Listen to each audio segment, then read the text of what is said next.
Gabi ng Misteryo. Ngayong Halloween season, samahan niyo kami sa isang espesyal na edisyon ng TNVS, Trending and Viral Show, kung saan pag-uusapan natin ang mga misteryong bumabalot sa ating kulturang Pilipino, mula sa mga paniniwala tuwing undas, kakayahang espiritual, hanggang sa mga viral paranormal encounters na nagkalat sa social media. Ito po si Arnold ng DZRH TV. Una sa Pilipinas, una sa Pilipino. At para bigyang buhay ang ating makapanindig balahibong usapan, makakasama natin ang batikang broadcaster at ang utak sa likod ng Gabi na Misteryo, Sir Ray Sibayan ng DZRH News, at kasama rin ng isang animal communicator, medium at Reiki Master, si Miss Maricris Nonato ng Voiceless Whispers. Magandang hapon po sa inyo. Good afternoon. Maraming salamat po sa inyong pagtangkilik, of course, sa pagtanggap sa aming imbitasyon dito po sa ating programa. Kamusta naman po kayo? Okay lang at masyadong abala ngayon dahil sa maraming mga nagpaparamdam. Kayo po, Miss Maricris. Yes, mabuti. Thank you for having me in the show. Actually, excited din ako, no? Kasi sa mga ganitong panahon, patok na patok kaming mga espiritista. Ayan, so pasok na pasok po ang ating tema po ngayon dahil nga po TNVS Halloween Special, Real or Real po ang ating usapin po sa episode po na ito. So, diretso na po tayo sa ating punto. So, Sir Ray and Ma'am Maricris, simulan po natin sa tradisyon. Tuwing Halloween po or undas, ano-ano po ba yung mga kaugalian nating mga Pilipino na hanggang ngayon ay buhay na buhay pa rin po sa ating mga Pilipino?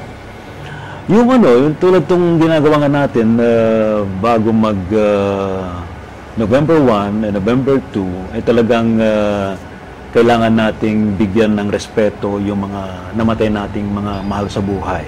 At ito'y halaw sa mga naunang tradisyon na rin na ating sinusunod. In fact, ito ay namana natin sa panahon ng Kastila. O di ba? Ang sinasabi na ito ay nagsimula pa sa mga Meksikano. Yung kanilang kapiyastahan na tuwing November 1 and 2, yung the Day of the Dead nila. Yun yung parang dito halaw dun sa ating sinusunod na tradisyon sa Pilipinas. And of course, nagsimula yan dun sa mga panahon na, actually, before pa tayo masakop ng mga Kastila, meron na rin tayong ginagawa nung mga panahon na yon.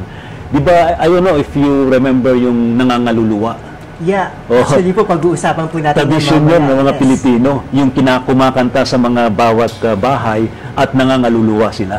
Kumbaga para po siyang caroling po pero para sa mga kaluluwang namayapa na.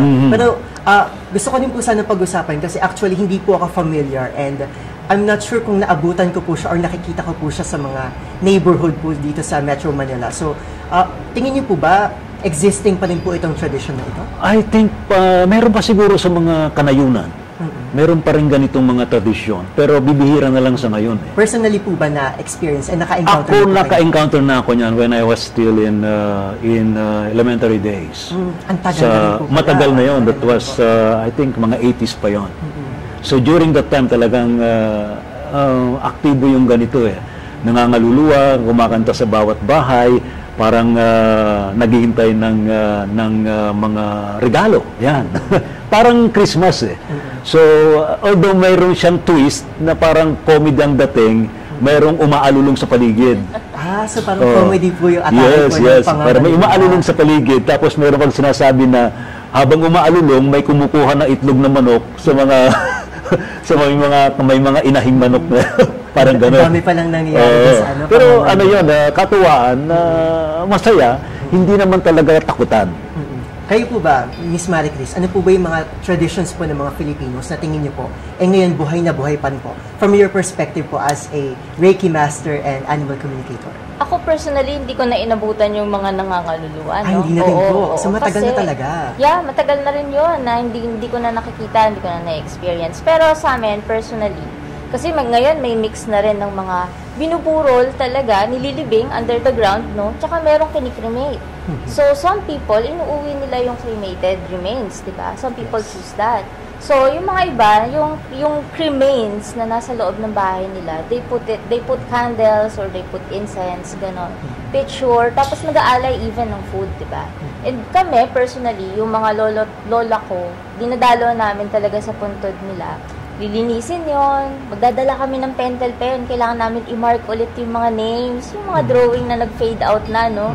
Tapos maglalagay ng bulaklak, pagkain. Tapos magkukwentuhan lang kami. Tapos yun na yung sama-sama naming picture taking. Ganun. Kumbaga parang family bonding na rin po. Kumbaga kung ano yung ginagawa ng mga typical Filipino families kapag undas na dumarayo sa Manila North Cemetery, Manila South Cemetery. Kumbaga, ayan, paparating na tayo sa panahon ng undas. Marami na namang mga kababayan natin na nagsisiuwian sa kanilang mga probinsya. And now, moving forward po, para po sa isang bansa tulad ng Pilipinas kung saan alam naman natin, social media is life yan. Laging hawak natin ang ating mga cellphones. Weirdly po, nananatili pa rin po yung malalim na connection nating mga Pilipino tungkol po sa mga kaluluwa at mga mundo ng mga patay.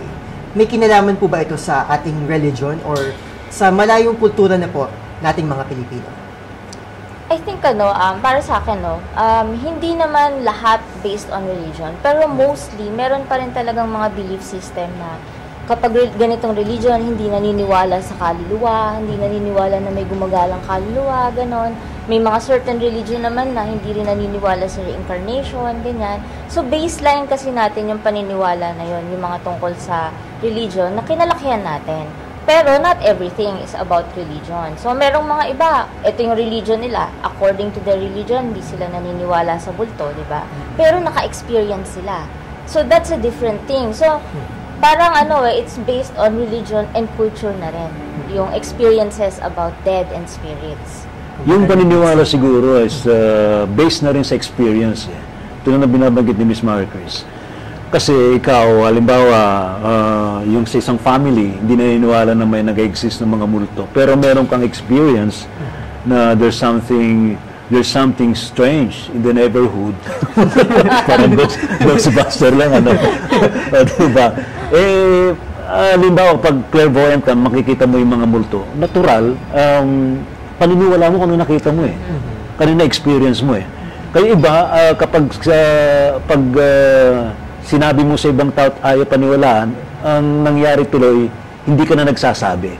Ngayon, kung mayroong kang kaibigan o kakilala na talagang mayroon din katulad na experience, doon na mabubuo yung isang katotohanan na talagang totoo pala yung na-experience. Kasi may mutual understanding. Yes, so pareho yung experience. Kasi ang nangyari ngayon, kapag hindi kayo nagtutugma, parang ang sinasabi nila, ay, parang may sira tong tao na to. Yes, kasi, nakakakita siya ng mga bagay or mga entities na hindi naman totoo para sa kanila. Yes. Pero hindi para doon sa taong naka-experience yung kung ano man nakita nilang paranormal or paranormal encounters. Yan ang pinapaliwanag natin sa Gawin ng Misteryo tuwing Sabado para ma-share ng ating mga kababayan yung kanilang personal experiences kapag meron silang nakikitang hindi nakita ng ibang tao o hindi naranasan ng ibang tao.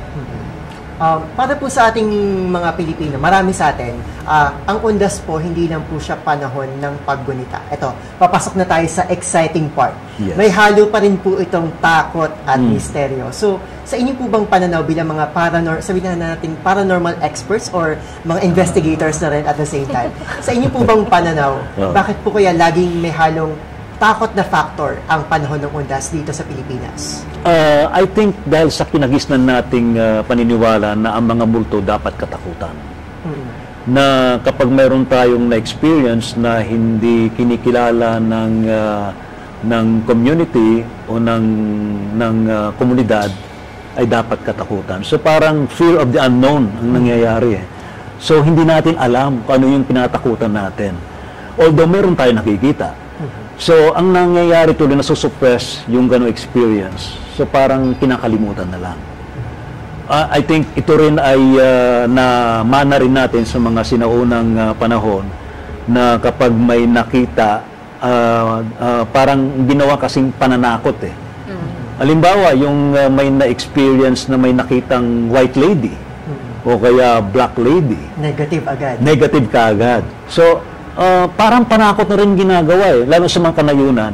Huwag kang pupunta sa lugar na ito dahil merong white lady. So ikaw, dahil sa takot ka, hindi mo naman alam kung ano yung existence na yon, hindi mo napupuntahan yung lugar. Well, in good faith naman yung ganung warning kasi para maiwasan na magkaroon ng problema, especially kapag mayroon nangyayaring maaksidente dun sa lugar. Pero sa katotohanan po ba, dapat po ba nating katakutan? Kunyari sabihin natin, uy, may multo doon sa So may kurbada doon sa gilid ng etong kalsada na to.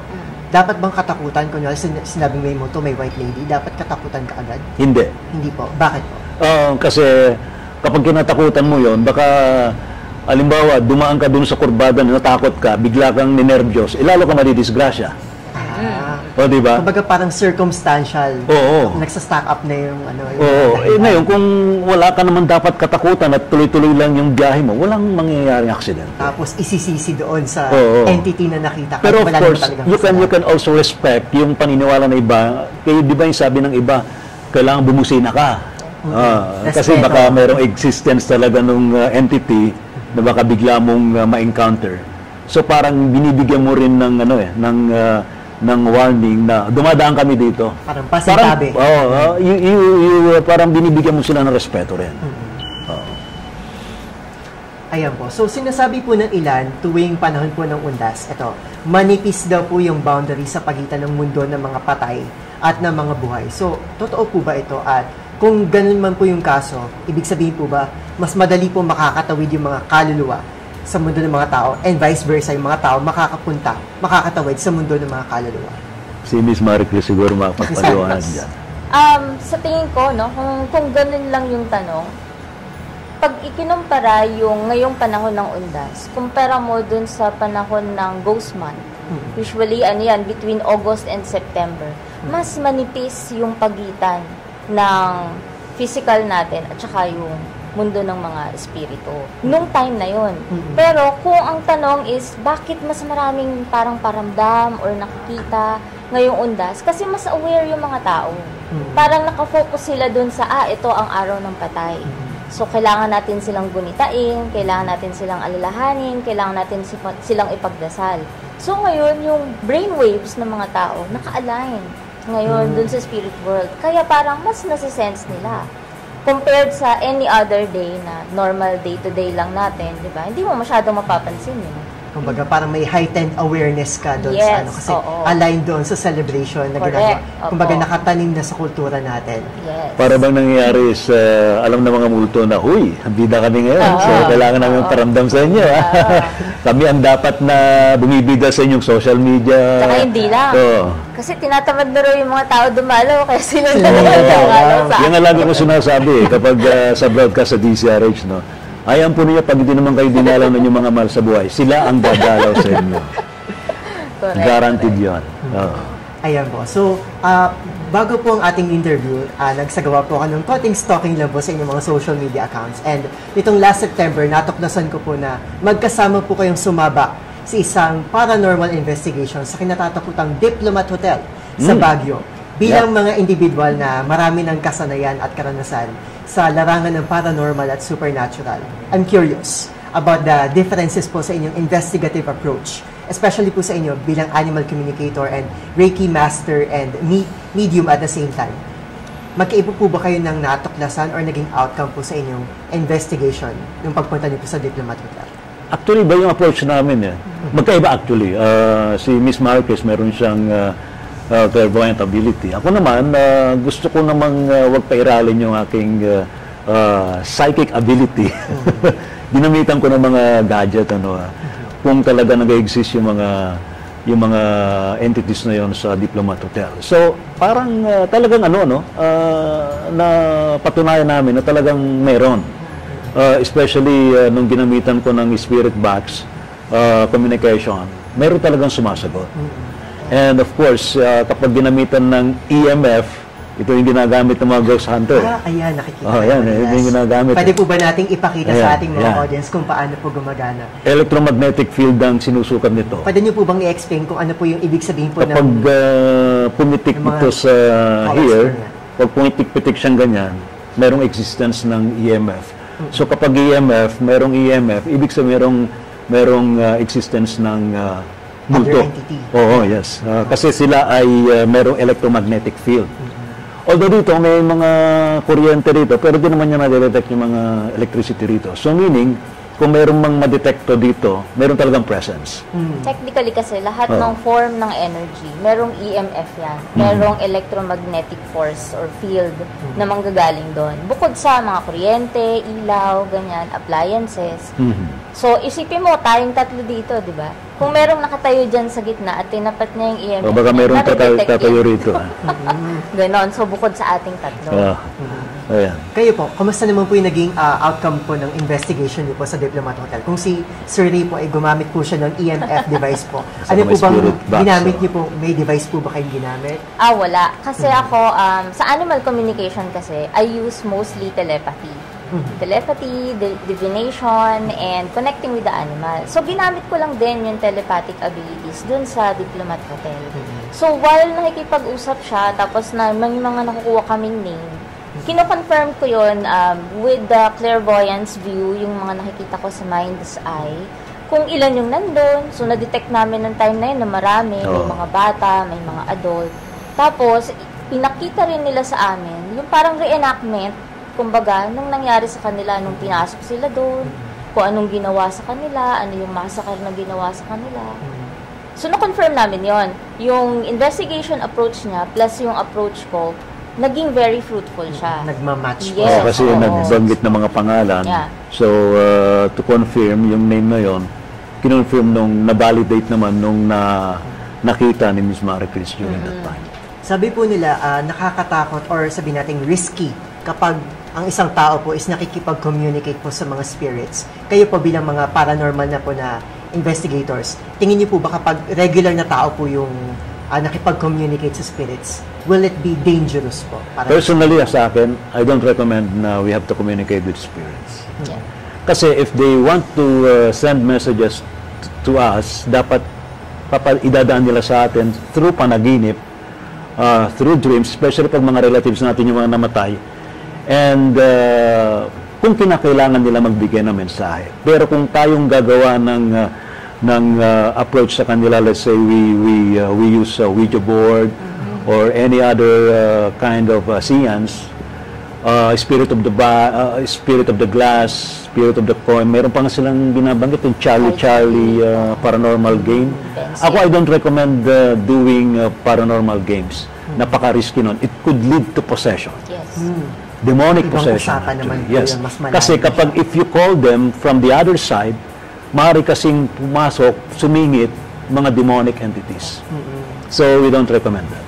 Kasi pag tumatawag ka ng spirit, no, from the other side, sipin mo na parang bumubutas ka ng papel. Yes. So habang let's say pencil, no, binubutas mo yung papel. Kasi tumatawag ka ng ghost eh. Lumalaki yun. And then eventually, hindi mo alam kung sino yung tumatawid in between that hole. Kumbaga parang pwedeng may sumingit. Yes. Kumbaga ito lang yung target ko na gusto. Kunyari, Pwede si silang Lola, magkunwari na yung gusto tinatawag mo pero hindi ayun naman pala. Usually, yun din yung lumalabas sa mga movies Yes. na nagpapanggap din sila. Akala mo, kamag-anak mo yung kausap mo, pero ibang entity na pala yung nagpapakita sa'yo. But this one can be done by experts, yung mga well-trained na mga spiritual practitioners to know the things beyond physical reality. Yun. Pero kung tayo lang, huwag natin gagawin. I would recommend, kung halimbawa, no, may listeners tayo na interesado sa ganyan, ang number one muna, marunong kayo dapat ng energy work. Kailangan, kaya nyong kontrolin yung energy field nyo, kaya nyong ma-detect yung energy field ng nasa paligid nyo. Kasi kung hindi, pwede kayo ma-possess talaga. Ayan. So, bago po tayo mag-move forward sa ating next question, of course, very curious po ako sa inyong EMF device. Okay lang po ba, Sir Ray, na mapasubukan niyo po sa akin kung paano po siya gagamitin? Paano gagamitin? Ganyan lang. Itatapat mo lang naman. Itatapat lang po natin siya. So, ayan. Meron siya mga degree 1.5, 2.5, 10, and 20 plus. So, ituturo lang po natin sa... Kapag tinapat po natin siya doon sa pag pumalo yung light, merong presence. May entity doon sa Yes. sa lugar. Bawa, ilagay mo sa likod mo, baka may... lumapit ka na. Parang kinakabahan naman ako, baka naman mamaya. Pagturo ko dito sa tabi ko, bigla siyang pumatik ng pula. May mga presence sa paligid. Ano lang sila, curious sila kung anong ginagawa natin dito. Sa kabilang, malapit dun sa hagdan, actually. Okay po. Nasa labas lang. Nasa labas lang po. Okay. Pero we also use other means of communication. Mga spirit box naman. Inunahan na ako ni Miss Marie kasi itatanong ko pa lang sana. Kasi mukhang may nakikita na patakili ko sa atin. Mayroong din umalaligid talaga. Medyo fat guy, hindi siya katangkaran. May beer belly, for sure. Tapos meron siyang stubs ng balbas. Alam mo yung pag yung bigote, di ba, nag-eye ka. Yeah. May Pala- babae pwede po mong ba kayo palapigan? nakikita po Ayun dito? nga. Kasi may nagiging kabiruan po kami dito na may multo daw po na ang pangalan ay Anika. So, totoo po ba na may Anika po ba kayo nakikita po dito sa Kung atin? magtatawag ba tayo? Or may babae po ba kayo nakikita? I think there is one. Entity po dito. I think there is one. There is one. Oo nga, meron na. Meron. Ah! Baka napasabak na sa Oo. Ayan, balik natin kay Sir Ray ang kanyang EMF. Oo, Diba? pero hindi naman sa pumipili. Ibig sabihin, Wala hindi sila naman lumot. dito. At least, safe naman Dito tayo tayo kahit tayo. paano. Hindi lumalapit. Hindi sila lumalapit. Sa paligid namin so Nandito far, siya, wala oh. naman tayo nakikita. Oh, see? Ah, Dito siya. meron siya. Ito ko siya naramdaman, si Anika. Nako. Ayun o, nagbibilit siya. So, Anika is, si Anika. so meron talaga Anika dito? Pero parang feeling ko hindi Anika yung Siya lang ang, kayo lang ang nagbinyag sa kanya. Oo, Oo. hindi Anika yung name niya. Pero there definitely is a spirit. or an There is a entity spirit of a nearby. woman na nasa sense ko rin. Okay po. Ah. Parang ang name is, Marika, hindi Anika. Marika. Oo. Oh, Marika. Marika. Marika. Yeah, Medyo nasa-shock din Mare. ako sa mga discovery dito kasi naging inside joke na rin po namin na Sino baka nag-coin nagpapalang- nung Anika? Actually, hindi ko din po sure dito nandun po sa office namin narinig na Anika okay. daw po yung pangalan. And Usually to hear kasi, na Marika pala ang Usually pangalan. kasi yung ganyan, kapag, halimbawa parang, ay, feeling ko, ito yung name niya, yung ganun. Intuitively, nasasagot niyo yun eh. Parang syllables of sounds coming from the energy of the air sa paligid mo, ganun. Parang they are sending subtle messages na ma-receive natin telepathically at yun ang makukuha natin, so sinasabi natin. Yun eh.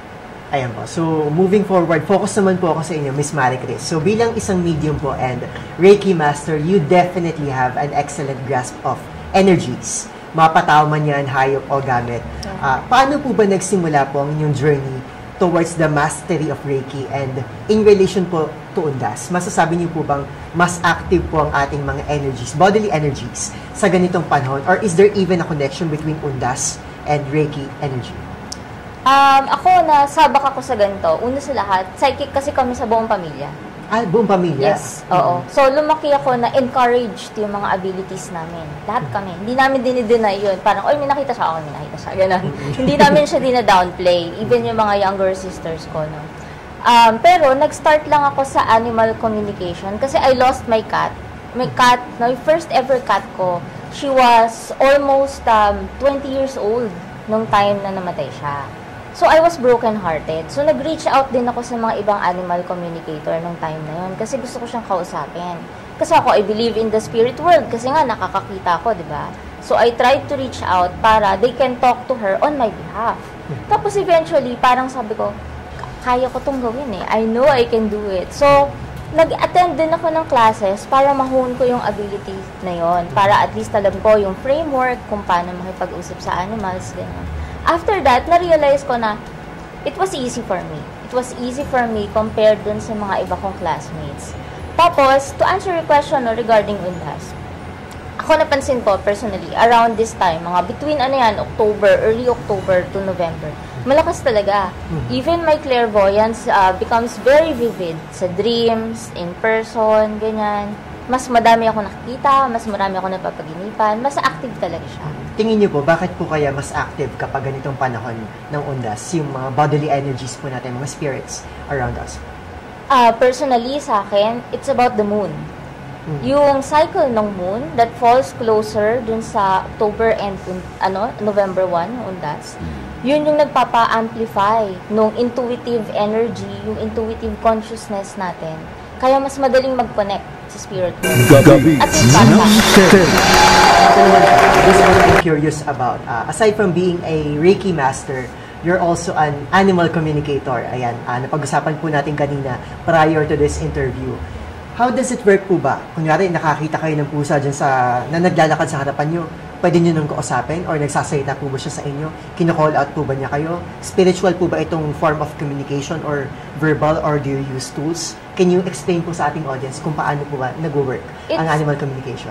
It's actually energetic, no? And I don't use tools except kung may nagpaparead na may pet. For example, your pet, no? magpaparead ka sa akin, hihingin ko sa'yo yung picture niya, front-facing photo, tapos yung gotcha date or yung birth date, tapos yung pangalan, of course, ganun. And then, energetically, magko-connect ako sa kanya. So, pwede kaming remote, malayo. So, pwedeng nasa bahay yung cat mo or dog mo, tapos ako nasa bahay ko, ganun. Pwede kami mag-usap.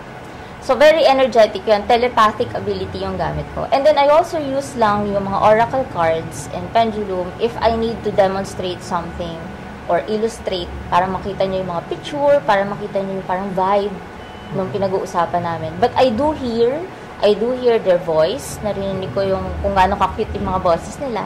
Actually, tunog bata sila. Natural po siya sa inyo. Kumbaga, habang naglalakad lang kayo, lahat ng mga, kumbaga, parang tulad ng mga tao, nagpapatong-patong din yung voices nila kasama ng mga tao at hayop, magkasama sila. Oo, pero kailangan intentional yung usap. Hindi pwedeng dumaan lang yung kat, uy, hi! Tapos sasagot siya. Hindi naman gano'n. Oo. Okay po. So, speaking of animal communication, recently po, nag-post po kayo sa inyong Facebook page na nagkaroon po kayo ng encounter with a horse sa pagbisita niyo po sa Baguio, and tinawag niyo po siyang Shirley/Sophia. So, can you tell us more about this encounter? Kasi prior to that, diniscuss niyo po yung concept po ng animal abuse and animal cruelty, and paano po siya nag-relate po sa kwento po ni Sophia/Shirley. So, pwede niyo po bang ibahagi sa ating audience kung ano po yung naging encounter niyo po with that horse? So, umakyat kami sa Baguio sa may Mines View Park, no? So, ang tagal ko na rin hindi nakabalik doon. So, nung nakita ko yung place, may 2 horse doon. So, may picture taking. Medyo late na kami nung dumating kami. So, medyo padilim na siya ng mga around 5 p.m. Ganun. Tapos, yung isang horse puti, yung isa black. Tapos, parang yung black, medyo konti lang yung customers niya. So, parang pinauwi na nila ahead of time yung black na horse. So, naiwan yung white. Pero, napansin ko, parang nagdadabog siya.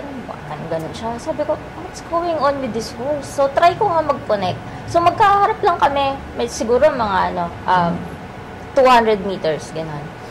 So, tinry ko siyang kausapin. So, tinanong ko muna yung name niya. Tapos, nakuha kong name niya. May S, may H, may I, gano'n. So, ang pick up ko, Shirley. Sabi ko, okay, Shirley, ganyan. Anong nangyayari sa'yo? Kamusta ka? Gano'n. Pagod na daw siya. Gusto na niyang umuwi. Siguro dahil pinauwi na nila yung black na horse, gusto na rin niyang umuwi. Kaya lang, pag nakakakita siya na may kliyente ulit, no, may dumating, may family, ganyan. Sasabihin ng handler niya, 50 pesos po kung selfie, 100 po pagka group shot, parang gano'n.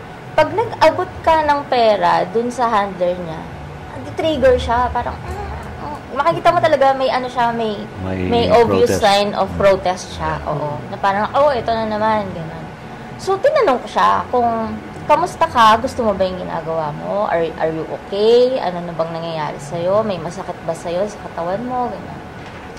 So, sabi niya, pagod na daw siya. Technically, ayaw niya yung ginagawa niya. Pero, eventually, nung nag-uusap na kami na mas matagalan na ng kaunti, sabi naman niya, happy naman daw siya na natutulungan niya yung handler niya to earn money. Pero, hindi daw siya masyadong nakakalakad. So, pagod siya na nakatayo lang sa isang posisyon halos buong maghapon. So, obviously, may protesta siya doon. So, technically, abuse yun. Hindi ko siya matuturing na cruelty kasi hindi pa naman wala pang violence, no? Hindi pa sobrang aggressive yung animal dun sa tao. So, hindi pa siya, parang yung tao is not being cruel dun sa animal kasi nagko-comply pa yung horse Diba? Parang pinagbibigyan niya yung nangyayari. So, pero makikita mo na hindi optimal yung treatment, kaya may abuse. So, it's not cruelty, but there's abuse.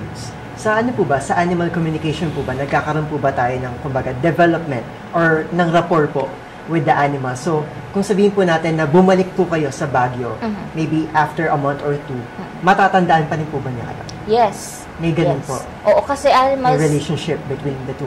Yeah, yung mga animals kasi natin, they operate on an energetic level, no? So, matatandaan niya yung energy signature mo, kahit na last month ka pa niya nakita, ganun, or last year ka pa niya nakita. So, pag nagpakilala ka ulit, yes, I remember. Parang paano ba yun? Yung feeling ng, bawa aircon, no? Alam natin yung feeling ng 17 degrees, alam natin yung feeling ng 30 degrees. Parang ganun yun. Natatandaan mo rin yun. Oo. Sa feeling Kayo naman po, Sir Ray, knowing you na kapag po nasa labas po tayo ng ating building, nakikita ko po kayo na very talaga close kayo sa mga pusa. Kayo po ba may skills po ba kayo of being an animal? Wala, actually, I'm trying to learn how to communicate with them telepathically. May time na nasasagat ko yung gusto nila. Sometimes, I think ito rin na dapat nating isipin, no? Tinandi natin yung kanilang body movement, kung ano yung maaaring gusto nilang sabihin sa iyo. Of course, sina Miss Maricris sa Animal Communication, alam nila yan. Tayo naman, as an ordinary person, tingnan natin, saan yung meron silang sound na sinasabi na pwede nating maintindihan. Pero definitely ako, I always try to show to people na dapat kung meron tayong makitang animals outside, yung mga stray animals, dapat bigyan natin ng pagkain. Kasi wala naman talaga silang bahay, wala silang owners. So, I think it's about time na dapat nating bigyan sila ng kaukulang pansin. Yeah. Let's be kind. Yes, yes. Empathetic sa kanila. Actually, mas para sa akin, no, personally, for me, they are angels na nasa labas. Yeah. Kasi wala naman silang iniisip na against sa atin, eh. Actually, yung mga sinasabing nangagat sila, ano lang nila yun, defense mechanism nila yun, eh, to defend themselves. Pero by default, okay naman talaga sila. Okay sila, pero mag-ingat lang tayo, kasi meron silang nararamdaman din na kinakailangan wag natin silang lapitan. Yeah. Mahirap na, eh. Baka ang tingin sa atin, hostile. So, yun, nagiging hostile din sila. Ayan, from Animal Communication, balik naman tayo sa medyo nakakatakot na naman part na ating TNVS special. So alam niyo po, Sir Ray and Ma'am Maricris, sa dami po ng mga usapin ngayon tungkol sa mga kaluluwa at mga kakaibang karanasan tuwing undas, marami pong mga videos na kumakalat online. Yung mga tinatawag po natin ghost caught on cam. Marami po sa mga ito nagiging viral dahil nakakatakot. Pero minsan, napag-uusapan din po kung totoo po ba talaga or may paliwanag naman po, scientific evidence or explanation behind it. Kaya ngayon, gusto po namin ipakita sa inyo ilan sa mga nakalap naming videos ng mga di umano'y ghost videos rather, sa social media. And of course, I would love to hear your thoughts about that. So, ready po ba tayo? So, for our first video po, ang ipapakita po namin sa inyo is playground equipment po na gumagalaw mag-isa, umiikot po mag-isa sa gitna ng dilim. So, i-play po natin ng video para makita po natin ng ating guest. Isang playground equipment na umiikot mag-isa sa dilim.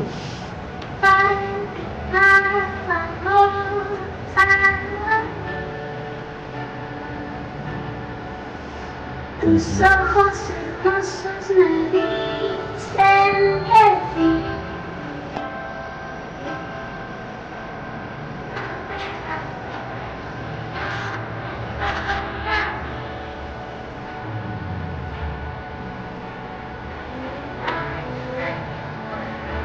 Okay, ayan. So, ano po bang thoughts niyo po doon? So, Para sa akin, hangin naman po siya kahit konti. Pero tingin niyo po ba? Pero ano yung umiikot na yon? Kung mabigat yung equipment, mahirap sabihin na hangin na nagpapagalaw. Ngayon, dahil sa long shot siya, di mo makita kung mayroong talagang nagmamanipulate nung equipment sa paligid. So, maaaring candidate siya na talaga meron siyang paranormal activity. Ako naman, I would suggest kapag may mga ganito mga allegedly ghost videos, mahalaga pa rin yung personal account nung kumuha. At sila rin mapagsasabi kung totoo o hindi yung kanilang nakunan. I don't know, si Miss Marquez kasi meron din kakayanan to see kung merong beings or entities sa videos. Ayun po, according po sa ating kasamahan po, merry-go-round daw po siya. So it's a merry-go-round. Oo. Sa akin, no. It's not a ghost. It's not a ghost. It's not a ghost. It's not something paranormal. Oh, honestly, gusto ko idagdag yung sa sinabi ni Sir Ray, no? Yung equipment ng merry-go-round, that's pure metal. Sobrang bigat niyan. And yung ghost, even to lift a skirt, or yung tela, kortina, para maitaas nila, takes a lot of energy. Yes. Yeah. They can't push that. Ang tingin ko dyan, may tumakbo dyan, pinaikot yan. They should have waited siguro mga 1 minute. Pag tumigil yan on its own, wala yan. Pwedeng... Huwag nilang takutin yung sarili nila. Ayan. So may pagtatama So, sa maaaring ating mga- gumawa. Yes. Oo. So possibly hindi naman siya paranormal. Yeah. Yeah. So okay, so for our next video, ito naman po. Ang video naman po is may isa pong babae na alas 3 po ito na madaling araw. Tapos may tumawag po sa kanya, sa pangalan niya. Tapos di umano, may nanggaya daw po sa boses ng kamag-anak niya. Tapos Oh. nung chinek niya yung CCTV footage, tulog lahat ng kasama niya. Oh. So, ginising pa nga po niya yung kasamahan niya para malaman kung siya daw po talaga yung gumising sa kanya. So, for other details, panoorin po natin ang ating video. A creepy experience caught on cam.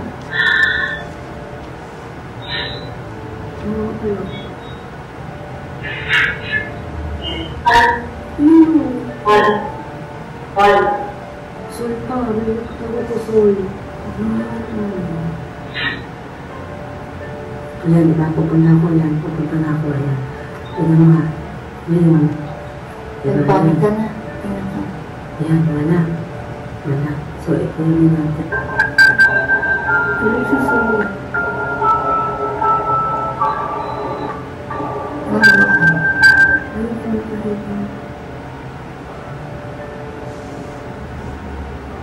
Okay.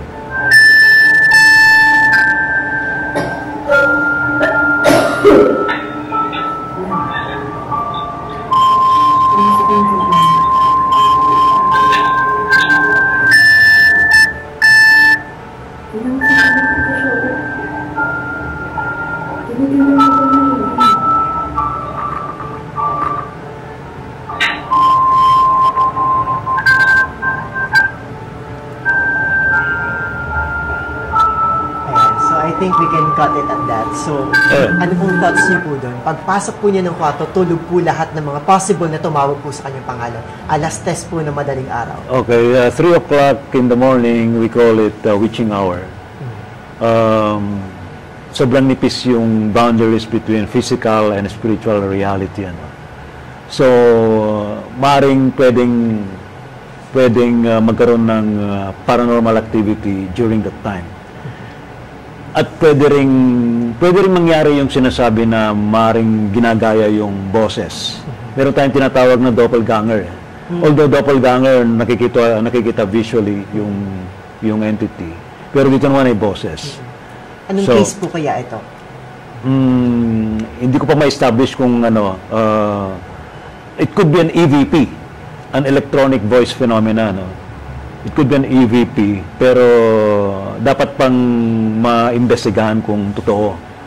Pero kung yung experience nung kumuha ay talagang totoo sa kanyang kalooban na walang ibang manipulation, it could be a paranormal activity.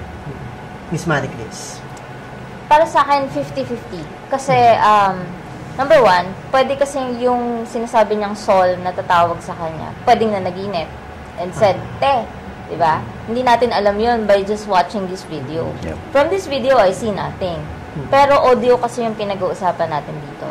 That's number one. Yun ang speculation ko, number one. Ang number two is, possible kasi na kapag very deep yung sleep natin, kumakalas din tayo sa katawan natin. So, that lady, no, si Sol, na pwedeng tumawag sa kanya, pwedeng nananaginip and she was having an out-of-body experience, na tumawag talaga siya ng te. Ganun. So, yung soul niya ay tumawag ng te. So, in this video, inconclusive kasi wala tayong evidence na pwedeng pagkuhanan. So, may possibility, pero May more likely possibility. sa ngayon, hindi muna. Kasi Oo. masyadong maraming... Sa astral kasi, if you're out of your body while you're sleeping, you can interact with people around. So, pwede rin nila marinig ang boses mo True. during that experience. So, possible yon. Pero in this video, parang... Pero hindi siya conclusive. Yeah, hindi siya conclusive. Hindi natin ma-achieve yung yes or no.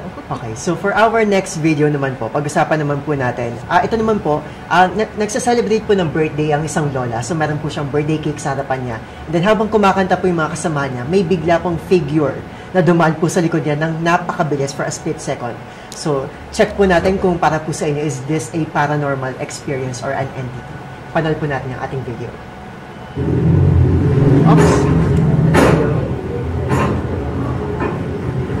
Okay, take po natin.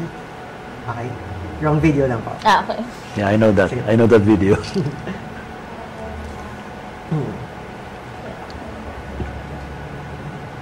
video na lang na yung reaction, sir. Ay, Yan yun lang. lang. Sige, sige. Yun na lang. Introhan mo na lang, Arn, sa live. Okay. Ready? Ilangan ko na lang. 5, 4, 3, 2, 1. So, for our next video naman po, ito naman po ay isang video kung saan makikitang gumagalaw po mag-isa, kumakalampag po mag-isa, isang pinto, tapos, in the middle of daylight, tapos wala pong tao. Pero, the rest of the details are nasa video naman po. So, check po natin kung para po sa inyo, is this a fake? Is this real or real? So, let's play the video.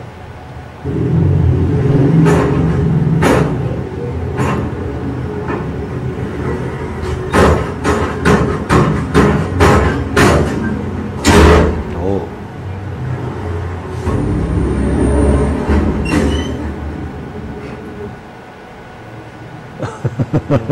Tingin niyo ba, is this biglang may sumulpot ba? Is this, totoo po ba ito? I think Experience po ba dito? parang gawa-gawa lang.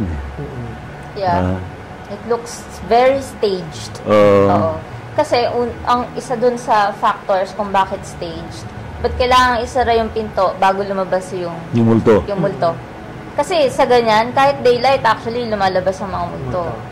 Pwede silang makapture sa video, pwede silang makita ng ibang tao. So makikita mo rin na ang lakas sobrang lakas nung Close open. Yeah, At saka hindi, yung may kalendaryo dito sa may kaliwang side na talagang makikita mo na, talaga may, humangin di ba? Umangat yung kalendaryo, tapos pagbukas, can we wait for that part? Yung may lumabas na, yan. Look at that. Ang number 1 sign, para makapag-spot kayo ng fake, ang multo walang anino.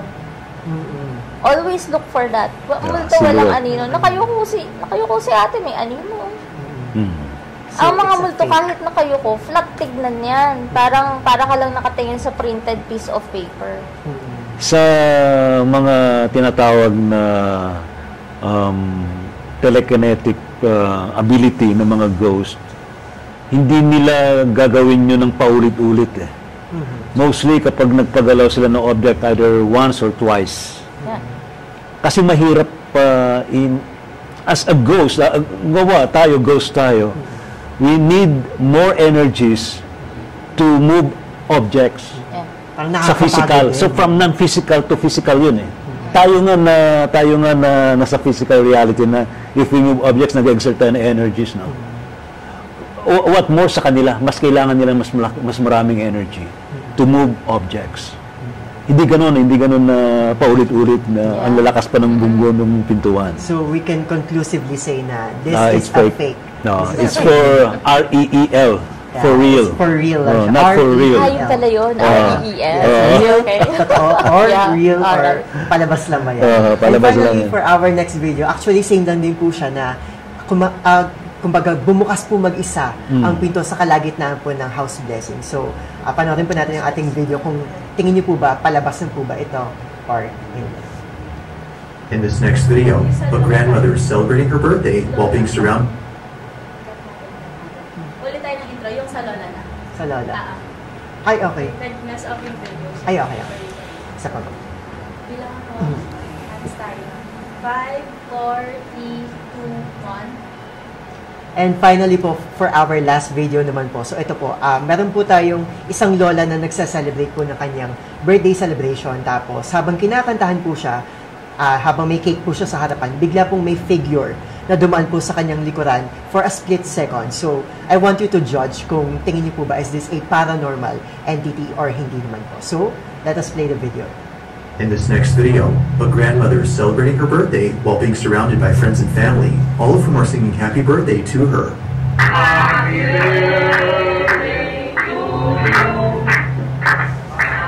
As the video plays out, it seems that this footage is nothing more than just a normal video of someone recording their grandma, or at least it seems like that. Because as you continue to watch, something happens that makes this video the stuff of nightmares. This is what was caught.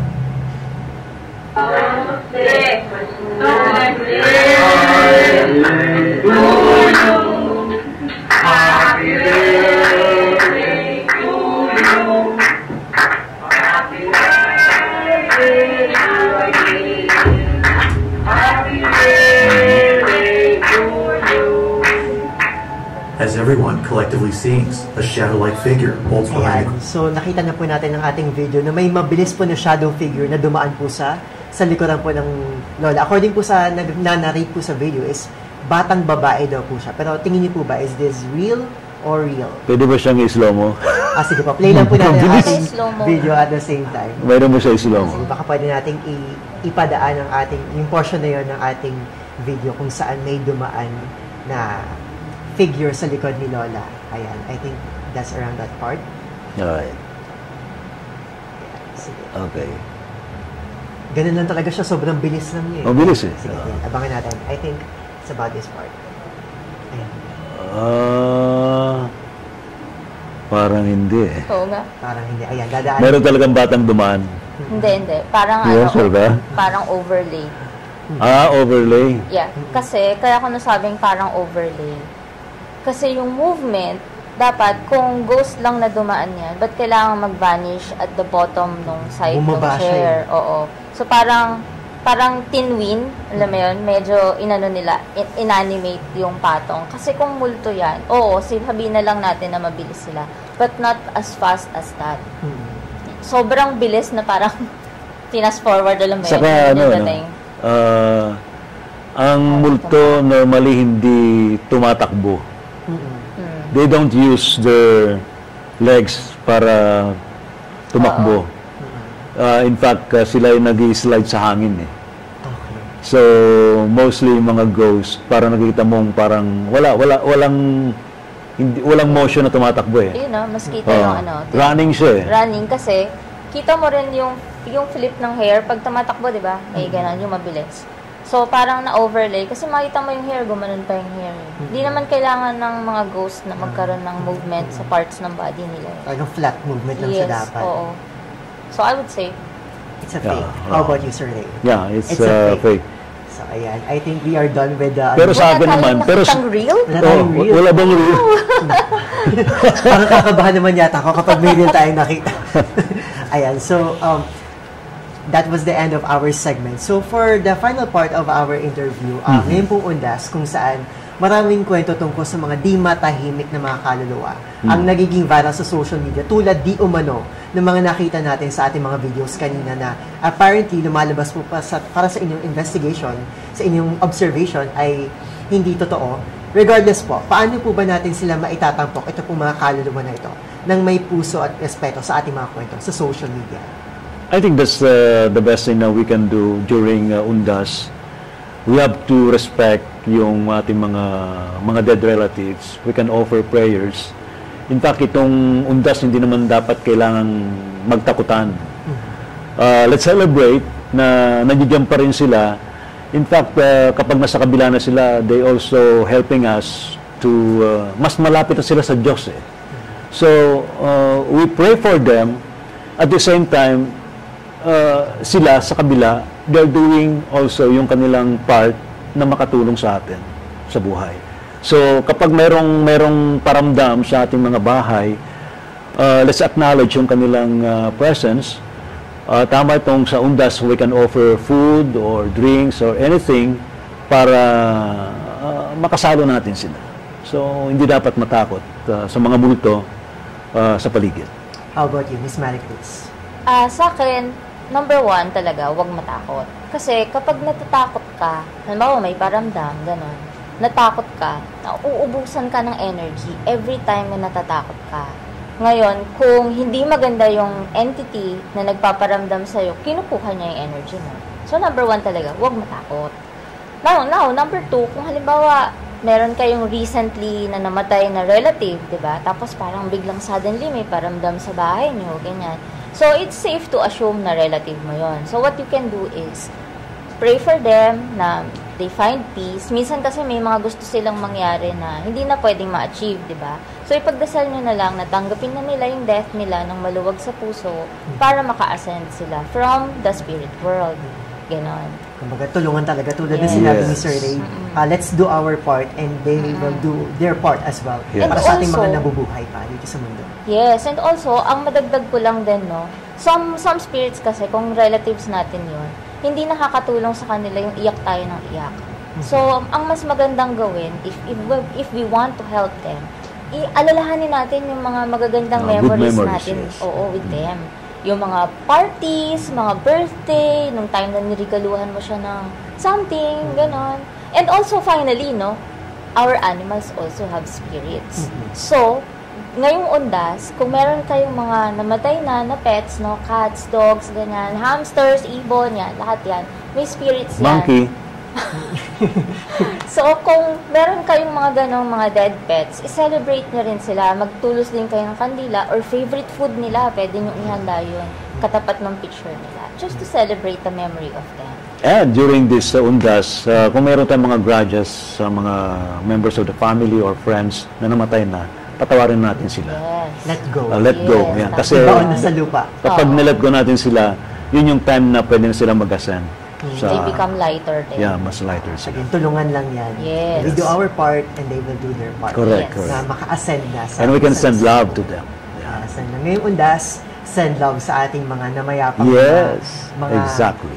kaanak sa buhay. Ayan. So, finally po, baka may gusto po kayong i-promote para po sa ating mga audience. Oh, Kung syempre. mahanap sa social media and especially your show. Yun, sa, Service sa DZRH. lagi po ninyong tutukan ng Gabi ng Misteryo tuwing Sabado sa DZRH. Live po yan, 10 to 12 midnight. Yan, sa DZRH TV, radio, sa YouTube and Facebook, sa mga cable channels natin.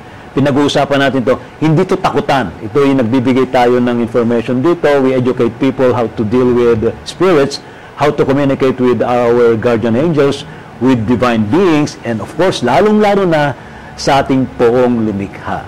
Salamat po. Kaya walang absent See you all. Miss Maricris? Yes. So, ako naman po ay isang animal communicator. So, nakikipag-usap po ako sa mga animals natin. Kung meron po kayong mga weird na behavior na na-experience sa mga animals nyo, you can ask me. Punta lang po kayo sa aking Facebook page, facebook.com/the.voiceless.whispers. Ito po yung logo ng page ko. So, para mahanap nyo po ako.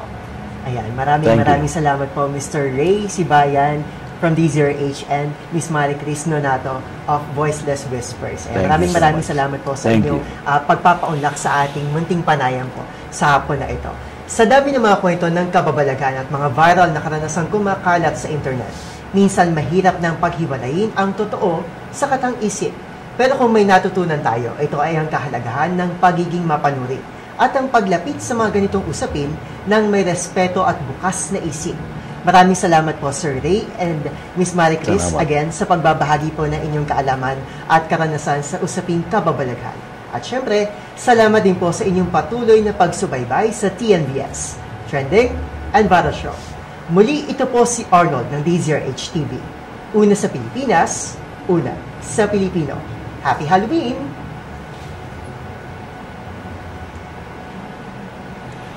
Okay, cut po. Cut. Gabi ng Misteryo. Ng Misteryo.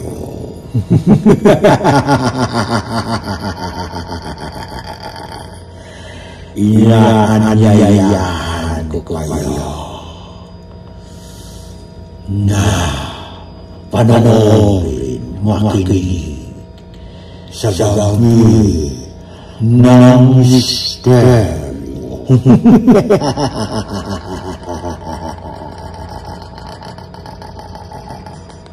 Gabi ng Misteryo.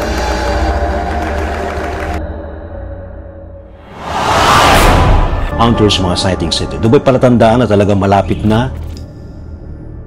Mga experience o meron kayong sightings ng mga UFO. Higher beings, especially to the universe you call God. Innumerable company of angels. Beyond human comprehension.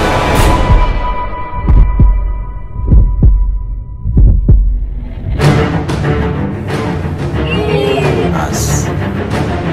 Wow, really? The propulsion system.